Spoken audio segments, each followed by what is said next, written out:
ఈశ్వర గ్రహాన్ని తన తోకకి చుట్టి ఆయన మీద శని యొక్క ప్రభావం లేకుండా చూసి శిక్షించినటువంటి వారు స్వామి హనుమ. అప్పుడు శరీరము శిథిలమై స్వామి హనుమని ప్రార్థన చేశాడు శనీశ్వరుడు.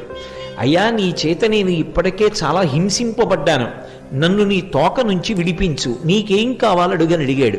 అడిగితే స్వామి హనుమ శనీశ్వరుని నుండి ఒక మాట పుచ్చుకున్నారు. ఎవరు నాకు పరమ భక్తులై ఉంటారో అటువంటి వారి జోలికి నువ్వు వెళ్ళకూడదు. ఒకవేళ జాతకంలో శనీశ్వరుని యొక్క ప్రభావం చాలా విశేషంగా ఉండేటటువంటి వారు కూడా హనుమ యొక్క అనుగ్రహానికి నోచుకున్న వారైతే అటువంటి వారందరికీ కూడా శనీశ్వర గ్రహం యొక్క ప్రభావం విశేషంగా ఉండేటటువంటి అవకాశం ఉండదు. అది హనుమ పుచ్చుకున్నటువంటి మాట.